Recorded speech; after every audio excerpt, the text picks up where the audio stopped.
coming to our talk today, Chaos and Order, Artistic Creativity in the Time of Political Chaos, the example of the 1920s. I am Mark Correll. I teach European history courses, and I did come up with the idea for this particular panel, which means I want to get out of here as quickly as possible because I wanted to learn from my colleagues. Because I do think of the 1920s as this time of incredible artistic creativity that is coming out largely because of this political chaos. And since we are living, some might say, in a time of some political chaos, it's interesting to see the echoes in today's world, and maybe that's the way that we want to take our discussion afterwards. But however it goes, let's launch into this. So I want you to imagine, and my main focus is Germany, and I think that it's the ideal example. I want you to imagine the world in the early 1920s. World War I, which was uniquely devastating and destructive, had really forced everybody to wash away and destroy all of the ideas that had come before it. So in Germany, the monarchy, which had been in place before World War I, had been established during an age and era of divine right monarchies. And over the Enlightenment and through the 19th century, these underpinning ideas of what monarchy and how authority is supposed to be established had really been washed away. New ideas, new philosophies had come to the fore, but the inertia of the monarchy continued apace. World War I, however, destroyed the legitimacy of the monarchy, destroyed the legitimacy of the state as it was. And so in 1918, at the very tail end of the war, there was a revolution that swept out the monarchy and put in place a new democracy with new political parties. However, this new political institution was already also quickly diminished of its legitimacy. It was forced to sign a peace treaty that nobody in the country liked, that deeply indebted the country to the victors, France and England, and to the United States, and led then to this great period of questioning. Now, for the most part, this is a story told about as a tragedy, because we know it will end with the Nazis. But at the same point, imagine for yourself a time where the old government has been swept away and nobody's telling you what the new government, the new form, the new structure of society should look like. If you ask everybody in this room, what would be one thing that you would want to change about the US Constitution, you would probably come up with everybody having a different answer. That question of what is the ideal society becomes an incredibly pregnant, interesting idea in the minds of many people who are living through this. But because these viewpoints are also so different, it means that you have hotly contested, even violently contested ideas. So we have the creation of insurgencies. Spartacists, led by Rosa Luxemburg, rose up as communists, trying to follow the imitate the communist revolution that had already taken place in Russia, which had become the Soviet Union. Were rising up in the cities, particularly Berlin, Hamburg. Another group of communists took over Munich for a while, saying that what we need to do is we need to get rid of any constitutional ideas that don't somehow enshrine equality, economic equality. At the same time, over on the right, soldiers returning from home were not saying let's return back to the monarchy. Instead, what they were saying is we saw real efficiency when we're out on the battlefield. And we need to establish a military style of government and organization. So groups like Stahlhelm and eventually groups like the Nazi Party wanted to try to establish and create order based on a military style of hierarchy and function.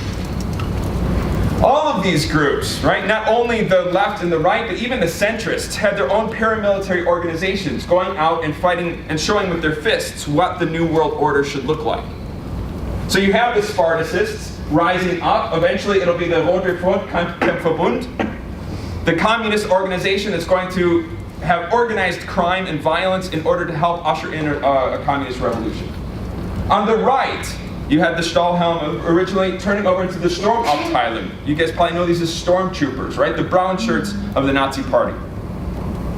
Even the centrists had their own violent organizations, like das Reichsbanner Schwarz-Rot-Gold. People saying, let's fight for democracy. Right? Again, watch this as you're looking at some aspects of violence, and especially in the wake of Charlottesville last year, we see some things, similar aspects of violence erupting from all different kinds of political persuasions. But 1920s Germany didn't just have two parties. 1920s Germany had a multitude of parties. And I love political art. And this is one of the things. So I find this really fascinating. So here's just 7 of the major parties. If you take a close look at each of these 7 parties and their particular artistic expression of what the country should look like and what the country does look like, you'll notice that everyone, with the exception of the USD, which is the sort of the ultra-communist party, all have a kind of a threat, a sense of violence, a sense of ominous assumptions about what the future of the state's going to look like, and that they need to ride on in their glorious, on their glorious steeds to defend the day and to defend what it means to be truly German. Each of these is dealing with this in this time of political chaos, is trying to say we have the correct vision for what this is going to be. Now, at a less political level, and this is again where I wanted to bring in then my colleagues for comment on this, is we see in this Weimar period, the 1920s in Germany, a time of remarkable new expressions and experiences. So, in the arts, and I know they're going to talk about this, so I won't go into a whole lot. We have new cinema, we have new expressionism, right? Artistic expressions. We have all kinds of exploration in new visual images that are, and as well as photography, that are breaking away from the assumptions and the normal forms and categories that were assumed in societies before this. There's also an age where women began to question their sexual mores and gender assumptions of the world before them. Cutting their hair short, wearing boxy dresses that made them look slimmer, more boyish. At the same time that they were going out and actively participating in a social sexual marketplace, going out on dates and out in the public sphere where women had previously been shunned. This is also then a time, though, that many people out in the countryside, and especially older generations, though, seeing these new expressions, also got caught up in a real sense of nostalgia for a time lost. And so we have in this nostalgia, as well as creativity, this incredible fusion point for all kinds of new ideas. And I see this best typified in the work of Bertolt Brecht and Kurt Weill. Brecht was a socialist playwright who wanted to create a play called The Threepenny Opera. And in The Threepenny Opera, which is set in Victorian England, he wanted to talk about the oppression of the lower classes by the upper classes. And so the way that he wants to express this is then by bringing in Kurt Weill to write music for this play. And Kurt Weill finds that the best way to depict a socialist story written by a German set in 19th century England is by bringing in and incorporating jazz from the Americas. And so we have this incredible fusion, right? And so there's this song that most people think of as an American standard. It's actually a German original. Mac the Knife. Und der Haifisch hat die Zähne und die Zähne ins Gesicht. Aber Mackie, der hat ne Messer und der Messer sieht man nicht. Right, so in this time period, right, we're bringing in all of these different fusions of different ideas, fusions of different cultures and different political identities, bringing them all together in a time of unprecedented creativity. Now, unfortunately, the coda of this creativity is, of course, this return back to an authoritarian stability. I don't know if we need to be fatalistic and say it must lead to that, but that needs to be at least introduced before you hear some of the other ideas and expressions that my colleagues will bring forward. I now have to follow you singing Mac the Knife in German. It's not an easy thing to follow, Mark.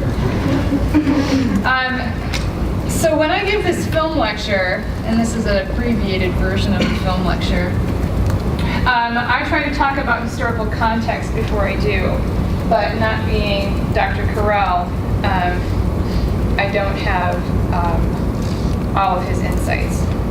Should say computers.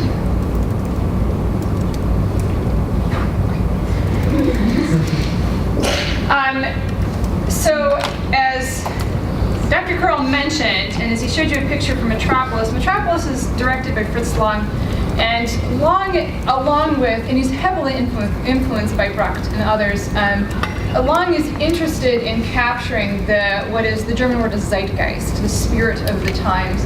And Lang will eventually head to the United States after being asked, I'm going to get to the film that kind of preempted that, after being asked by Goebbels if he will do propaganda for the Nazi Party, Lang ends up in the States. Was Lang political? There's research that kind of tells us on either side, yes and no. Are his films personal? He says no, it's pretty evident, yes they were. And so there's all of this, in a sense, kind of confusion about what's really going on in Lang's film. Now, I don't have the hour it would take to explain the plot of Metropolis, but let me tell you basically what's happening. There are workers under the city, and their life is very structured and very ordered. They are like cogs in a machine. And there's a man who lives in a high, fancy Art Deco tower, which is clearly influenced by the architecture of New York City, because Lang had visited New York City.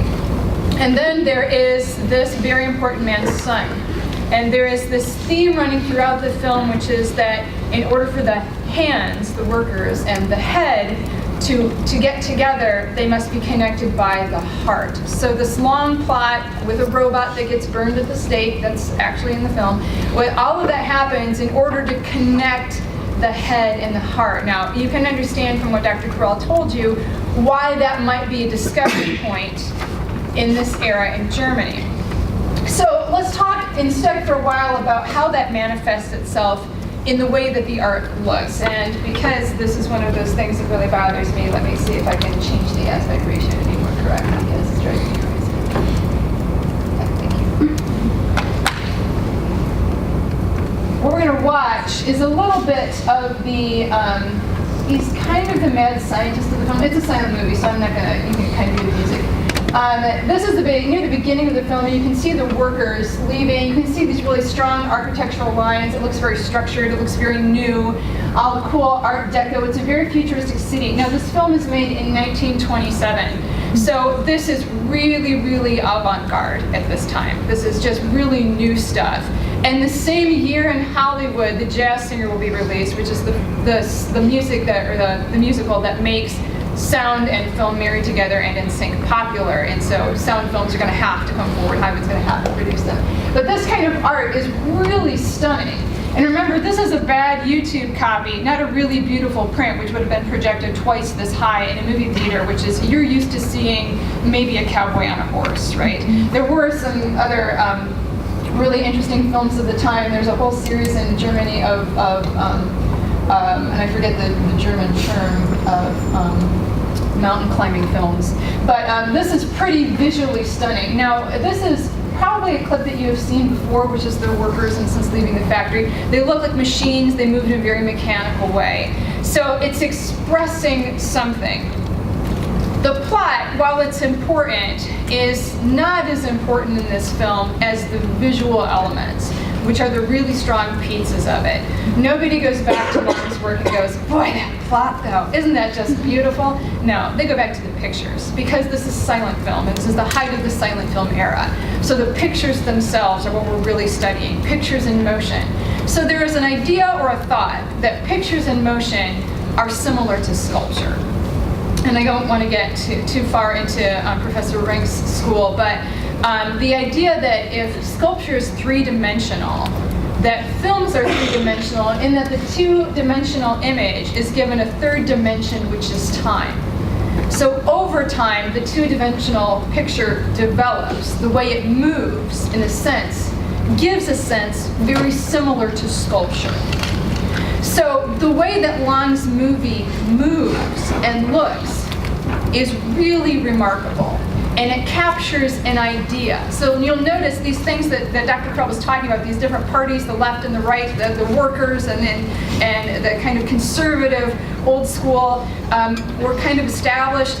those are depicted in this film in really interesting and kind of iconic ways.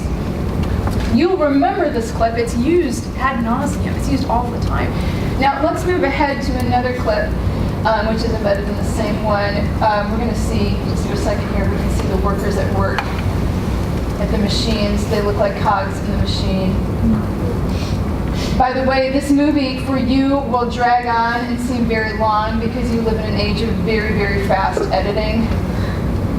Here's the robot.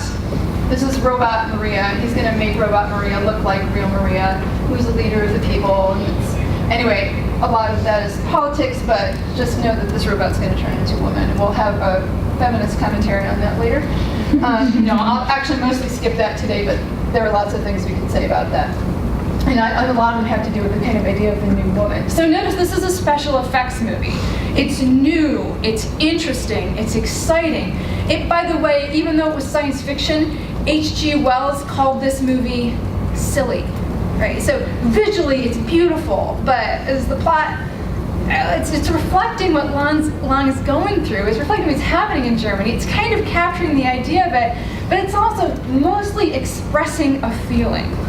And that was, in fact, the point of all of the German art, or a lot of the German art. The idea of German expressionism was not the literal plot. This is the mad scientist, Wolfgang, who's, he and himself is a picture of chaos. We'll talk about him in a minute.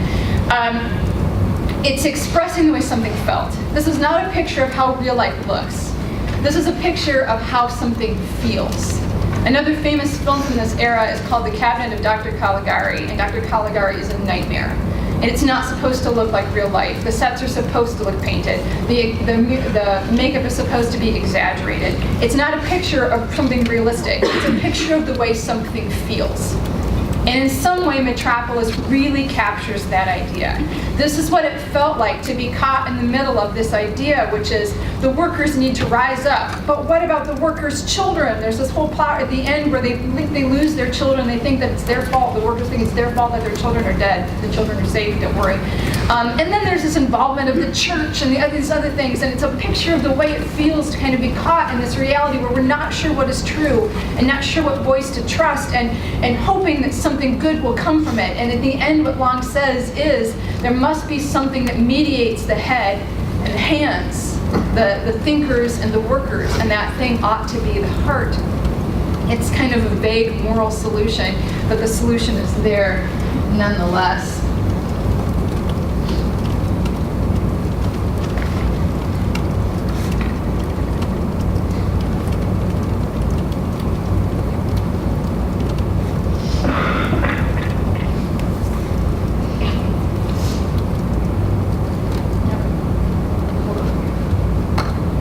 So some other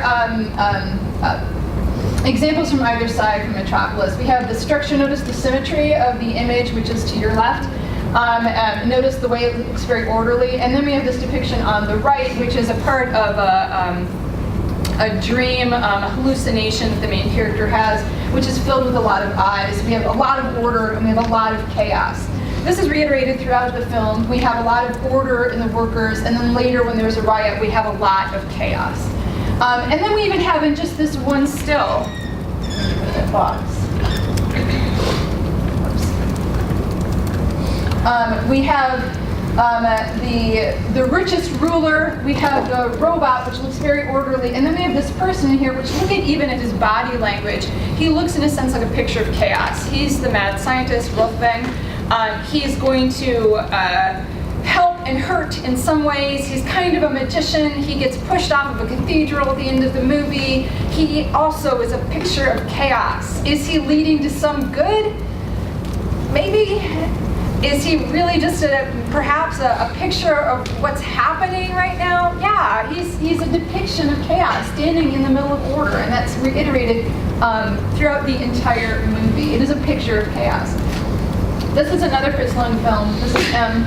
And I don't want to delve too much into this plot as well, but psychologically, this is an incredibly dark movie about a man who does terrible things to children and then kills them. So I don't want to set off any triggers, but he's not a good man, and he's played by Peter Lorre. By the way, this actor, who moved to the United States pretty soon after this, could not shake this role. And he ended up in horror films the rest of his life, in spite of the fact he had been a comic for a long time. Because he played this character, he just couldn't shake it. You'll see him here in this picture, and he's surrounded, he's looking at a reflection. So whenever anyone looks at a reflection in a movie, they are, in a sense, reflecting on who they are. They have two faces, and there are two sides to them is sometimes the way that that is depicted. Anytime anyone looks in a mirror in a movie or in a play, right, Liz, they're being self-reflective. They're thinking about their own identity. And here is the main character looking at himself. And what is he surrounded by? Can you tell? He's surrounded by Mac the knives. He's surrounded by sharp objects, and he is a killer. He is thinking about it. And at the end of this movie, and we could get into a whole rabbit trail here about organized crime in Germany, because it is in fact the organized crime who will capture this murderer and then put him on trial, not the state. That he says his defense is that he doesn't even think about what he's doing. He doesn't mean to do it. Something just takes over. And is he innocent or is he not? This is 1931, by the way. This prefigures what's going to happen in 5, 6, 7, 8, 9, 10 years. And yet here's this person who says, my defense is I don't mean to do it. Something takes a hold of me and I can't stop. Okay. There's a lot of talk, by the way, about the history of some serial killers in Germany that this character is based on. What's happening in this culture? That this is our expression of, this is what we're dealing with, right? The leftovers of the war, the psychological destruction of what it meant to not know where our leadership was coming from, all of that is embedded in this work. Now let's move to France and talk about what it means to not know what's going on. So the way that France comes out of the war, and again, I'm not a historian, and I'm running short on time, so let me be quick, is that France is also devastated by the war. Heavy losses, everything in the trenches. It's the world after World War I is significantly different, and it's hard to know how to feel. So this movement that comes out of France, which is Dadaism and Surrealism, captures this idea. The world doesn't make sense anymore. I don't know what is real. Everything is very confusing. I feel deeply. I feel hurt. I want to have hope. I don't know how to express that. What I'm living in feels like chaos. So here's what I would like to do. I would like to make a picture that expresses that idea. I would like to make a picture that says, I don't know what's going on. So this is Man Ray's film, The Return to Reason in 1923.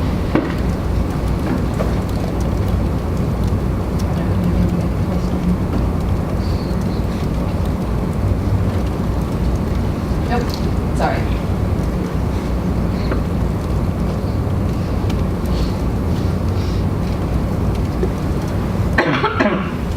It looks really pixelated, and it looks like mostly just gray stuff, and it is. And then we get to some bizarre spinning top, and then some nails. And you go, that's a movie, Jen? Yeah, it's a movie. In fact, this kind of art cinema is not narrative. It's not supposed to have a story. It expresses this idea, which is chaos. I remember a time when I was first started teaching, and the mental exhaustion of trying to plan and prep, and I was directing at the same time and solve problems. And at the end of the day, relate to this if you can, college students, I felt like my gray matter was just a little bit chaos. I didn't quite know how to make words happen. I didn't quite know how to really say what I was thinking or feeling. What was coming out was mostly just images, ideas. And I watched this movie and for the first time really understood it, I think. No, we're not going to watch the whole thing. By the end of it, one of the things that Man Ray posits, is that the return to reason involves the human female form naked, so I'm not going to show you that. But that idea, right, that I don't know what's real anymore. Things look very, very strange. I'm going to express that. I'm going to express that through something moving. I'm going to keep in mind that idea too of sculpture. One last movie to talk about, and then I promise I'll turn it over to I am not going to show you the beginning of this movie in the interest of time, and also because I'm not a sadist. This is the beginning of Lucien Andalou. Let me describe what happens to you. We see a woman. We see a man grab her face. We see him in a cutaway. We see him holding a razor blade. We see the moon, and we see a cloud cross in front of the moon, very thin crowd. We then see an eyeball, and we see it cut by the razor blade. It's a cow eyeball, by the way. No human is harmed. But that visceral reaction, every time I show this in class, which you do, just so the students will go like that, oh my God, you cut her eye, right? Was what they intended. Life doesn't make sense. What we want to do is have you experience a visceral reaction, to gasp out loud, and then to leave you with many questions. So later in the film, we'll see things like ants crawling out of a man's hand, a man trying to cross a room, and he is tied to 2 pianos, topped with 2 dead horses and 2 priests. Later, there's a man in a dress riding a bicycle, and then there's a fight on the beach. A lot of weird things happen. They make you ask a lot of questions, and they give you absolutely no answers. Now, you just lived through the First World War. You don't know who to trust. You don't know who's alive and who's not anymore. And even if they are alive in body, you don't know what condition they're in. I have all of these questions. I have a visceral reaction to the world around me. And I have no answers. And Surrealism was trying to express that idea. And they did it, by the way, using dream logic. So this film is by Luis Buñuel and Salvador Dali, the Luke Watch guy. That idea is a picture of chaos, and that chaos is an expression of where they were. So where they were going after that, where France is going is a political discussion I love that Dr. Correll brought up. But where we are in the 20th year, and these are the 2 leading, by the way, schools of cinema at this time. The United States is going to get going right into the 30s is when we'll really start to get home in Hollywood. But in the 20s, we're still kind of in a latent stage as an industry. But France and Germany is where the really remarkable movies are taking place. And this is what they're saying. They're saying life doesn't make sense anymore. And we can express that through the moving image. And it really moves the art of cinema forward because they do things that nobody else is doing. Jonathan, ready? So.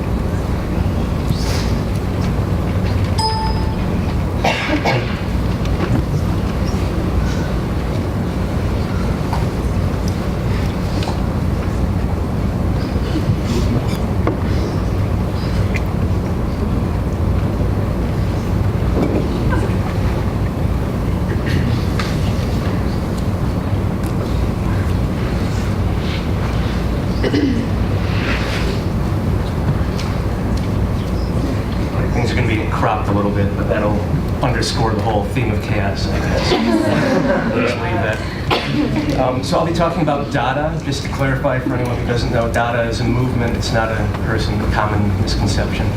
And this is one of the more iconic examples of Dada art, or anti-art as it's sometimes referred to. It's a urinal that was signed and exhibited at an art show, and it caused such a scandal that it became one of the most popular works in the show. Incidentally, this photograph is by Man Ray, just showed it. So has anyone seen this image before? Okay, a lot of you. It's like I said, one of the more iconic Dada images.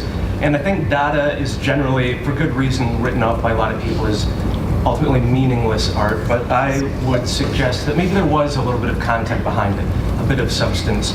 So I was originally just going to make this presentation be sort of a quick burst about what Dada is, but in the interest of actually throwing an angle into it, I'm going to try to suggest that Dada wasn't necessarily sound and fury signifying nothing, but there may have been a bit of understated substance to it. So in about 10 minutes, I'm going to break down the beginning of Dada anyway. We'll look at its historical context, the emergence of it, the aims of Dada, the various forms that it took, and not really the legacy, maybe more of an assessment would be a better word. So you can't not talk about the First World War when talking about Dada. It was a comparatively small conflict in the Balkans. which never should have enveloped the entire world, but it did, actually. And people saw the pointlessness of it. So the bridge was built, to borrow a term used by a lot of the soldiers that fought in the First World War. The First World War was unique. It was a completely avoidable conflict where new forms of warfare were used that had never been used before. Things like the machine gun, mustard gas, aerial warfare, long-distance artillery bombing. In Berlin, they made this cannon that was so large it could actually bomb Paris, and they actually had to account for the rotation of the Earth when they were aiming it.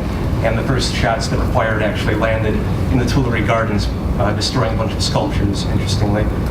So the tank, even barbed wire, doesn't sound like on the same level as all those other things, but when you're being ordered to walk across a field into machine gun fire, barbed wire it becomes very decisive.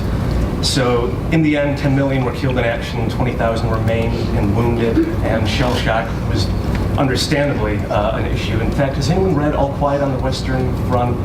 Really visceral, good book that was actually banned in Germany because it was so, gave such an unflattering depiction of the First World War. And I'll go ahead and dwell on World War I for just a little bit. This is Vimy Ridge in France, and not my photograph, but I've actually been there, and you can still see that even today the land is scarred by the artillery bombardments. And there's these pathways that they made us walk on, and they said we weren't allowed to go off the pathways because there were still so many unexploded ordnances in the ground that it was not safe for tourists, or at least they didn't want to be liable for tourists to accidentally step on something. So, not to be funny, but I didn't happen to notice that there were sheep grazing, so better them than me. So the birth of Dada emerges out of World War I, and it was a means of expressing outrage at the pointlessness of the war and the cultural and nationalistic views that promoted it and propagated it. Oh, sorry, this is going to be cropped a little bit. So any traditional art form, so literature, poetry, the visual arts, sculpture, and any traditional art that was associated with the cultural systems that led to the war was radically abandoned and replaced with completely new art forms. So one of the earliest, probably actually the earliest Dada artist was a poet by the name of Hugo Ball, a German who during the war fled to Switzerland, which was neutral. And he said, "For us, art is not an end in itself, but an opportunity for true perception and criticism of the times that we live in." So the earliest Dada experimentation in new theater, new art, and new literature began in Zurich, Switzerland in 1915 in a theater called the Cabaret Voltaire. And it was a motley crew of international artists who came from countries on both sides of the conflict, and they gathered. And they would spend nights in absolute chaos. So they would play music, even though none of them were trained as musicians, and they would all play different things simultaneously. They would create spontaneous poetry of just sounds, so they wouldn't be actual words, it would just be noises that they would make. So to just give a sense of the kind of nightly proceedings that would occur, this is Hugo Ball just writing about this isn't Hugo Ball, this is, I don't have the quote attributed, but here, one participant wrote this. Zara is wiggling his behind like the belly of an oriental dancer. Janko is playing an invisible violin and bowing and scraping. Madame Hennings is with a Madonna face and doing the splits. Huslandbeck is banging away non-stop on a great drum, with Hugo Ball accompanying him on a piano, pale and chunky as a ghost. We were then given the honorary title of nihilists. So these are basically nights of orchestrated chaos, or maybe unorchestrated chaos. And the term Dada was coined in 1916 to describe these proceedings, and there was no real meaning behind the word Dada, so the story goes they just flipped open a dictionary and landed on the first word that the dictionary opened to, and so they called the movement Dada. So some attributes of Dada, not just Dada theater, but Dada art and poetry, and, sculpture and visual arts. Spontaneity, nothing was planned in advance. Embittered humor. It was very iconoclastic, so it rejected and mocked traditional art, music, and literature, and it questioned conventional notions of beauty, so not just visual beauty, but what constitutes a work of art, or what constitutes an actual song or a poem.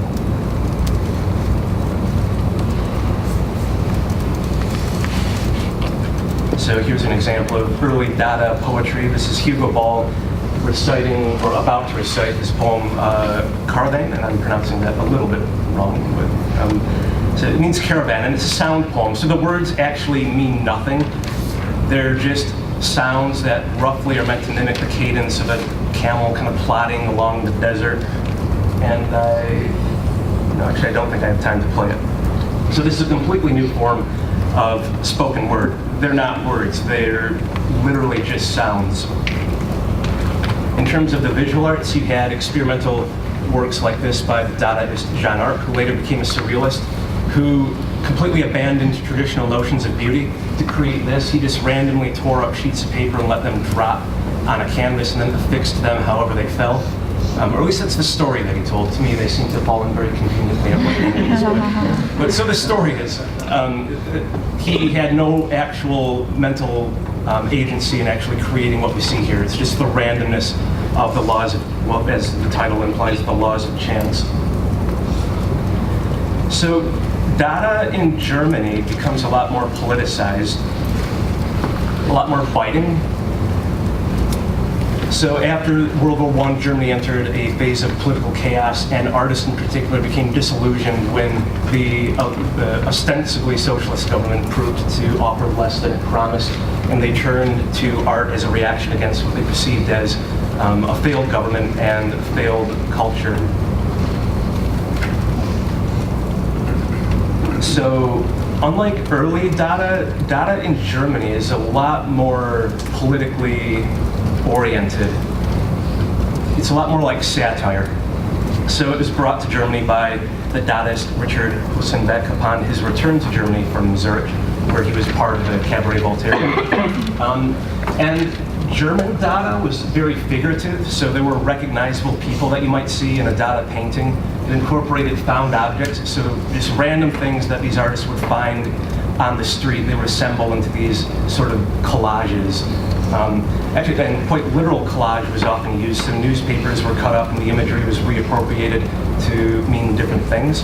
And sound poetry continued to be a thing, and in Germany they pushed it beyond even what Hugo Ball did in Zurich, Switzerland. So let's run through a few examples of each of these. So a good example of figurative Dada, this is by George Gross, who actually fought in the trenches during the First World War and was very disillusioned about the politics behind it. So when he came back home to Germany, he created this whole series of paintings, in this case showing a bunch of aristocratic sort of armchair politicians, quite literally saber rattling. You can see this gentleman here holding a sword. He's got a little Nazi pin on his tie, so we know his political allegiances, but he's literally empty-headed, as is, it's a shame this is crap, there's a man in the background with an empty head, and there is, we're at Spring Arbor University, so I will just say feces piled up inside his head. So not so subtle political commentary on politics of the day. Raoul Hausmann, good example of found objects, just random things that are put together, fused together in like 3D collages and then reappropriated as art. The Spirit of Our Time, mechanical head. So an inanimate head with a bunch of mechanical objects affixed to the ears. It's just a receptacle for information but doesn't have any agency of its own. It can't think. John Hartfield, not his birth name, but during the First World War he changed it to that out of solidarity with Americans. This is called Little German Christmas Tree, and there's a script on the very top of this painting, and it's, oh Christmas tree, oh Christmas tree of the fatherland, how crooked are your branches. Hannah Hoch. This is a fun example of collage and probably the most literal example of chaos. So these are all images that she snipped from newspapers. Newspapers generally the delivery system of propaganda, but she would cut out political figures from these newspapers and then glue them on these pages, completely changing the context of what the images originally were. This is going to be washed out a little bit. I wonder if that doesn't help. Oh well. So at the very top of the page, she has identifiable political figures of the day. So here is Kaiser Wilhelm II, who at this point had abdicated and was living in, I think, Holland. She's got political figures. The German Minister of Defense, his head has been affixed to the body of an exotic dancer, so she is literally emasculating many identifiable political figures in Germany in the 1920s. And then on the very bottom, so at the very top, these are the anti-Dadaists, so basically political figures. And then at the very bottom, she includes herself and a few of her Dadaist colleagues. And this is a shame. You'll have to go online, I guess, to actually see this. But rather than sign this collage, she cuts out a head of herself and puts it on a map of Europe. And that particular map shows which countries women have voting rights. So some political statement here. And then finally, Kurt Schwitters, who I wanted to make sure I got to. Kurt Schwitters experimented both with collage and sculpture, 3D art, but he's most known for his sound poetry. And this poem in particular called Ursinite. This is only the first, I don't know if stanza is the right word for it. So unlike Hugo Ball, this is not meant to conjure anything. It's just noise for its own sake. And we're going to watch this performed briefly by Jaap Blanc, who astonishingly has memorized the whole thing. So it takes about 20 minutes to recite in its entirety.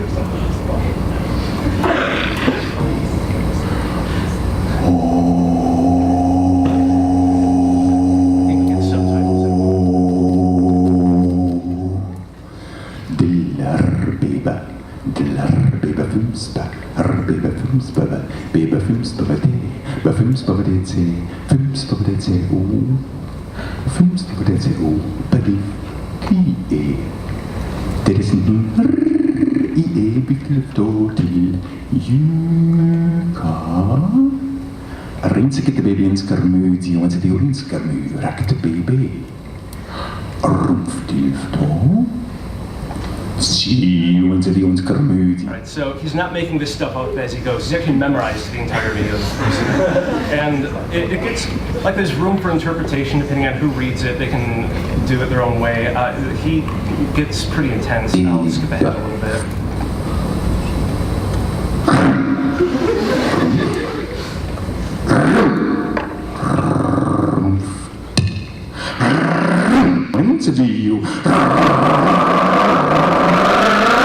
Rumftilfter, want det ønsker møde. Rumftilfter, want det ønsker møde, den ønsker møde, rakt baby.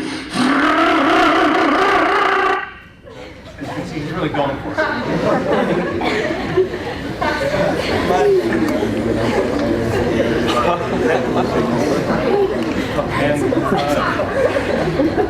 Okay, so I got to bring this. Wait, is that part? It's slow. Is it 11 o'clock? That's right. Gosh. Okay, so I guess my personal assessment of Dada, is it sound and fury signifying nothing? I would suggest that for all its theatrics, it was taken seriously, not just by the artists themselves, but by the people in power, as demonstrated by the infamous, this was an art show in 1937 in Munich in which Hitler, to mock Dada and just get rid of it because it got under his skin. He wanted to think that Germany was advancing forward, and Dada art, which was criticizing the powers that be, was very inconvenient for the Nazi narrative. So here's this massive exhibit where they displayed a bunch of Nazi art and then burned it afterwards, and then that eerily foreshadowed, of course, the concentration camps, and it also kind of foreshadowed Heinrich Heine's prophetic assessment that wherever they burn books, in the end they'll burn human beings as well. So I would suggest that even though Dada incorporated a lot of noise and understated humor, there was some substance to it. Perhaps, if nothing more, then it got under the skin of people in power and maybe in its own kind of understated way found a way to speak a little bit of truth to power. And yeah, I guess I've got no time for anything else even if I have anything. So, or wait, let's do a little bit. So. Oh, great. I thought we ended at 11, so. We do. I'll say thank you very much for coming.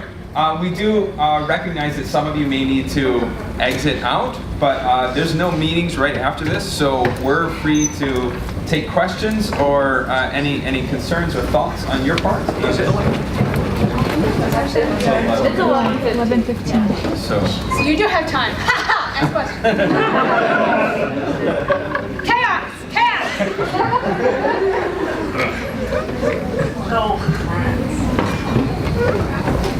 So it seems to me that in our chaos of today, specifically a lot of artists are trying to get people to do something, to change something, to vote, or that sort of thing. What did this chaotic art have to do with changing society in the 20s? How did it affect it? How did it, I guess is what I'm asking. How was it effective? How did it affect society or culture or politics? The first thing it did was express it. So art is always a means of expression, right? Art is always a means for artists to say, this is the way that I see the world. This is perhaps a romanticized version, but I like to think of artists as the litmus test for the universe. So as beings who potentially are perhaps in some ways more sensitive and are somehow expressing that, they are saying, this is what we're feeling, this is what we're sensing, and we need to express that to people. We need to kind of put it out there for people to see. And in that way, in some sense, every true form of expression is honest, right? Because even if what we're saying is we feel lost, or we feel that this is true, or we feel that that is true, what we're saying is this is how we feel about it. So I don't know that I'm necessarily addressing your question, but one thing that artists do is say this is the way that we see the world. but understand too that not all of that's going to be necessarily in this, let's embrace multiculturalism, let's embrace democratic ideals and those kinds of things. So there's a movement called the Futurists that were particularly important in Italy, and they were exceedingly excited about Mussolini's takeover from power. Right? For them, it was this idea of like war and violence as this way to remove the dross and the weak from society. Right? So at the same time that you had Dada people who were basically started saying, hey, look at these people who are in power, let's diminish them. You had other ones that were saying, no, let's just take these ones and elevate them to the same kind of position. Another great example of that might be Leni Riefenstahl, who is the German filmmaker who is hired by the Nazis, and she makes Triumph of the Will and she makes Olympia, among other films. And she's celebrated. She's never a member of the party. So she's not a Nazi, but she is next to Hitler and Goebbels and other people in these pictures, and she is doing these movies which express the amazing power of the Nazi movement. And so Triumph of the Will is this kind of mind-blowing meeting, and she captures it, and she says, look at this, with the camera I can capture the power of this meeting and the power of Hitler as a speaker and this beautiful nationalism. We're rising up as Germans, and she's really celebrating the Nazi movement. And later, after World War II, she kind of goes through this, people love her or they hate her, right? And she said, I wasn't political.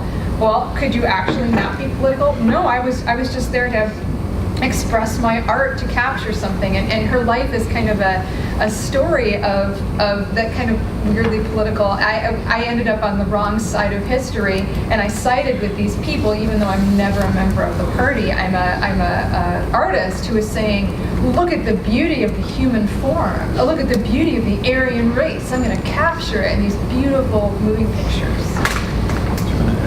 Yeah, I mean, I can't really speak to your original question.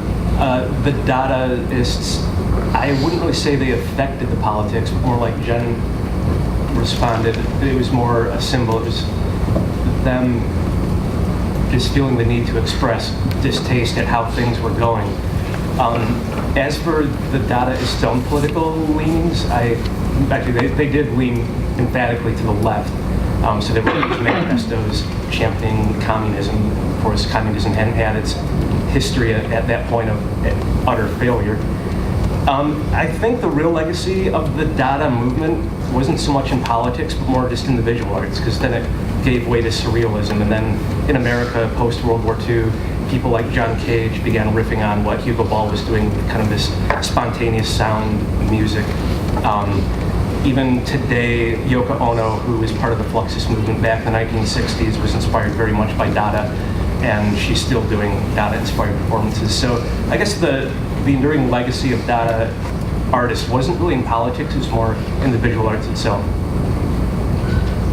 One artist who was trying to affect political change that Dr. Correll mentioned is Bertolt Brecht. And Brecht went in with this intention that you should leave the theater so upset that you went out and you were part of a political movement. So it was intended, and even just the way that Brechtian, it's not just the thing itself, it's the way that it's staged.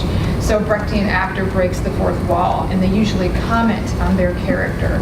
So they might be playing Mother Courage, which is a famous Brechtian character, and in the middle of it turn to the audience and scream, and then go back to saying the words, because they're commenting both on the fact that what Mother Courage is doing is horrible, to the audience as the actor, in a sense, removing themselves.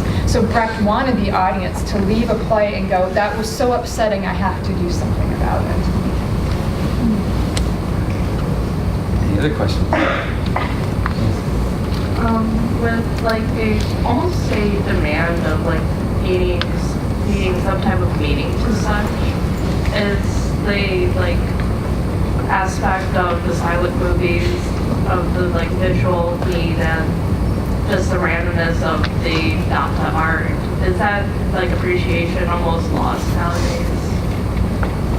I don't think so. I think it really depends. I mean, I'll let Jonathan speak for the other visual arts, but as far as cinema goes, you have, generally in cinema, you have 2 or 3 camps, and you have, how many of you have seen a movie, and Netflix shows include movies because they're generally made by the same people, in the last week? How many people have watched Netflix, a movie or a show? Yeah, the vast majority of you. And so everyone watches movies, but not everyone is watching silent cinema. But we have what are called cinephiles, right? People who really love movies, and they are still talking about the movements of the 20s. So German Expressionism is still super popular. So how many years ago was it? 6, 8 years ago, when I was in Germany with you on a cross-cultural trip, there was a screening of Nosferatu. And I, of course, got super excited because I was like, look, it's Nosferatu, we have to go. This is a silent German movie. Eek, and it's a vampire. There's even like projections of negatives and things in backward motion, which is true. It's really kind of creepy and cool. And I talked about like 6 guys anyway with me. And so, I don't know, I didn't even pay them. I didn't offer them anything. They were like, okay, we'll just stand in line in the cold for an hour and then stand up to watch this movie. And they did. And they were like, that's crazy. When I was in graduate school, this is an American movie, but we were watching a silent film, and I tell my film class this. I said, you watch this on your computer, and when you watch something on your computer, you're always doing something else at the same time. So am I. Or of course we are, right? It's like television. We're kind of half listening to it and watching it once in a while when it grabs our attention. But when you're in a dark theater with no lights on, and then 20 feet high is this projection of, in this instance in graduate school, it was Buster Keaton doing, these kind of really amazing visual gags, we started laughing so hard we were crying at a silent movie. So there is some staying power, at least to cinema. That a lot of these movies are made with such integrity, especially at this time when, this is something I didn't mention, cinema is a relatively new art form, and so the idea of rejecting the kind of past art of the people who had caused the war lays great with this idea that there's this new mechanical invention, it's progress, it's moving forward, and cinema is this new thing and we can really explore with it. And so we're at the height of the visual era because as soon as sound comes in, the camera can't move as much. The camera has to stay locked down. We have to have sound equipment, projection equipment, that kind of stuff is tied to it. And so the height of silent cinema is the late 20s into the early 30s. And so those movies are still in existence and are still really appreciated. Not maybe everybody, maybe. It's an art question. Yeah, and I'm going to think out loud here, but I wonder if the movie A Quiet Place might suggest that there's still room for silence in cinema. And One would hope so. well, yeah, I mean, it was a success, right? Right. Yeah. As for the visual arts, like I mean, the Dada is, like, it still has its, I don't know if elite is the right word, but in the art crowd, it will still draw a group to a show. So just last year, the was the Museum of Modern Art in New York, had a Dada retrospective in which they filled an entire floor of both Dada, but also post-World War II art that was inspired by Dada. And they drew a massive crowd. I went, and there were a lot of people there. So I think the problem with post-World War II Dada is it's very inaccessible, and it was also derivative. So what was Yoko Ono actually responding to when she stood behind a microphone and just screamed for 3 minutes? You can look this up on YouTube, by the way. Just look for Yoko Ono screaming. Oh, and then after that, look for Yoko Ono screaming auto-tune Katy Perry. So I tend to have a little more sympathy with the original Dadaists because their aims were a bit more clear. So I don't know if this is answering your question. It can still, like a Dada show will draw a crowd, but it tends to be sort of the art crowd. It does not really try to speak to the majority of the people. Messages are always contextual, right? And so in that sense, right, you'll have this sort of historical critic who will come along and say, in this time period, this is what this meant. I think the powerful art continues to re-envision, recreate those same things. It's my own view. Yeah, any other questions? You guys already touched on it a little bit, but how much does this art then evolve into the art of post-war things within your fields? Psychological darkness is going to become a really big theme. So after World War II, the major player in the movie industry worldwide is really mostly the United States. So a lot of movies shuts down. So they're making movies in India, but they're always making movies in India. It's kind of a thing that they're going to do forever. They make more movies than anyone anywhere. They love movies. You think in America, yeah, right? You think, thank you, and you think Americans like movies, go to India because they love movies, which is why I like to go to India. Anyway, but the United States is making most of the world's movies. It's being screened lots of places. And one of the major genres in this era is called film noir, which is psychologically very dark. And it's about anti-heroes who kind of lost their way. These guys who are, there's a lot of moral ambiguity. There's a lot of distrust of a lot of authority figures and distrust of ourselves. Another important thing that's going to happen in the 50s in the United States is movies like Creature from the Black Lagoon and Them, in which there are large, scary creatures. So this is also Gojira in Japan, which is going to become Godzilla in the United States. And these large, looming things which might kill us is also psychologically a movement in cinema which manifests itself after World War II. Yeah, as far as from my perspective, sort of teaching European history, the forces of the Cold War are so all-encompassing and powerful that this spectrum of possibility is now limited down to two. That you're either going to go towards a command economy, Soviet-style system, or you're going to go towards a market economy, American-style capitalism. And so that openness and the possibilities of regenerating and recreating a new world, as terrifying and as frightening as that is, are now really limited. And so I would say that the art also echoes that it becomes a lot more about form rather than necessarily message, would be my assumption. It becomes more about form than about message, yeah. So you were asking about the post-World War II. Probably for Dada, the most explicit carryover was a movement called Fluxus. So I already mentioned Yoko Ono several times. She was part of that. Alan Correll was part of that. And they tried to sort of recreate the mayhem of the Cabaret Voltaire by arranging these sort of flash mobs where they just do very random things. So you can go online and look up pictures of them with a group of people just randomly licking jam off of a Volkswagen Beetle. Like that was one sort of art act that they would do collectively. Another artist that was loosely involved in that is Robert Rauschenberg, who would go around just collecting junk off the streets of New York. And he just died fairly recently, and he was known for these kind of jumbled sculptures that he called combines. And with music, I mentioned John Cage, and he's the one that, I got a few nods. Has anyone heard of John Cage? So he was known for his, infamous piece, 433, where he just sat behind the piano for 4 minutes and 33 seconds not playing it. And then the music was just whatever sounds were coming from the audience. And that was sort of his take on the sound experiments of Hugo Ball and Kurt Schwitters. Just a few examples there.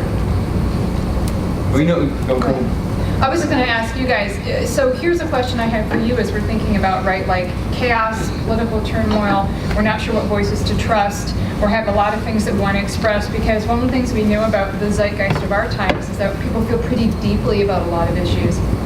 So I'm curious about this, and you can share if you want to, what kind of art you feel is expressing how you feel. And let me caveat that by saying that one of the things I talk a lot about in cinema is the idea that we tend to go to Netflix, I do too, in order to, in a sense, forget, right? I'm just going to watch this and I'm going to be entertained. I'm not going to let it affect me. It's not going to express how I'm feeling.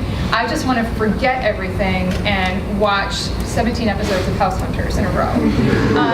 And as fun as that, and that's part of it, right? Like Dada was, or in the surrealist Man Ray are expressing, right? I don't know what to think anymore. And sometimes instead of expressing that, we simply forget it. But I'm curious if there are like ways in which you've been like, this really expresses how I feel. This is something which is tended to, I don't know, when I think about what I'm doing with my life and where I'm supposed to go and what voices to trust. These are artists which express how I'm feeling, even if they're not telling me what to do. Any thoughts? It's a little bit weird, but I tend to like turn to like various characters, such as like DC villains or whatever. It's like thinking, okay, they went through this and now they're here. It's like not really comparing myself, but like thinking I have those like same thoughts almost. So I actually touched on something which is really interesting, and I don't want to sideline other conversations we need to have, but I'll use the example of vampires because I've used that before. So vampires, I already talked about Nosferatu in the 30s, this very scary man, right? And he's a vampire, he wakes up and he kills people, and he's this strange, unnameable force that we can't quite put our finger on, which is very scary at our door. Now think about that in the 1920s. This scary psychological force. We're not sure what's out there. It's kind of this nameless entity that might get us. Then think about vampires in the 1950s or 60s in the United States, and they tend to be almost comic, right? They're still definitely evil, but they're also something which is kind of to be laughed at, Vincent Price. And then think of the new moon, that stuff. What is that called? Thank you. It's Twilight. And what are vampires now? They're sexy, right? They're sexy and they have glittery skin because they might have some kind of interesting power. Witches do the same thing. So witches start off as a very scary bad thing. By the 1980s, they're hocus pocus. By the 1990s and into the 2000s, they're Hermione Granger because they have superpowers. So witches aren't something to be scared of anymore. We're expressing the idea that witches can be people, ordinary-looking people who can do really special things. And in our art, I would posit a lot of popular art is making us feel more empowered because I think people don't feel empowered, which is why superheroes and witches and wizards and other kinds of supernatural entities are super popular because you want to feel more powerful. So we watch those things. I might be a DC hero or a villain, not sure yet. I'm making my mind. Yeah, one of the people that I really turn to, and I always talk about him a lot, you mentioned Bertolt Brecht, so yay, and I associate a lot of Bertolt Brecht with David Lynch, and just like a lot of this realism and Dadaism, like bits from the Return to Reason is like that's from the film. And Lynch, for those of you who don't know, he does a lot of like dream logic and non-narratives, and it's fascinating and being totally vulnerable. Being young right now, it seems like a dream. It seems like, when am I going to wake up? When am I going to go to that great golden American ideal that my parents promised me with a house and a fence and a dog and kids? Am I going to have that? Who knows? Who's to say? So finding that there's somebody who's older, because he's like 70-ish right now, who still feels in dream logic, who still speaks prophetically to just like the chaos of the world is really quite comforting. So his companions are the Coen brothers, right? Who are also trying to give a picture of America, which makes us question a lot of what it means to be an American. Previous to that, it was Hitchcock who was saying, is this what it means to be a good American? Interesting. You might be able. You know that maybe in the last 3 years, things like Get Out, The Birth of a Nation, and this year like Black Klansman. So having Spike Lee or Jordan Peele just like really express like your internal scream and then putting it on the screen, and so you feel like, okay, I'm not by myself navigating this duplicity that I have to live every day. Yeah, that's huge. And Spike Lee's been doing this for a long time, so if you watch Do the Right Thing, it is eerily timely still, even though it's 20, 25 years old at least. But yeah, that's really interesting. example, because has been a rise in this movement, which is like we've not been talking about this because we weren't in a position where we weren't the filmmakers who had the power to do this, and now that we are, it's expressing something which a lot more people are saying, yes, I've felt that for a long time, and now I need to say it. One more? Go ahead. I think like a lot of stuff that we like now, like the stuff that's like empowerment and like this idea of like cultural revolution, kind of like we saw the failure of that because like we had this idea how it's disappointing us because it's not working. So now like what I see more is like things like Call Me by Your Name and like stuff like that, where it's like this is just a slice of life and when people are acting morally with each other and with the people that they love and not on a political scale. Can I give you my bizarre example that I think is similar? Down and Happy. Yeah. Right, which is not about the good people are here or the bad people are there, but about personal morality, and that no person is wholly altruistic. Neither is any person that show wholly bad. Plus, also, you know, it's tongue. You watch it for the Dada. So thank you for your attention and attendance, and we wish you the best for the rest of your considerations of chaos and order. And we'll stay around up here if you have further comments or ideas. Thanks.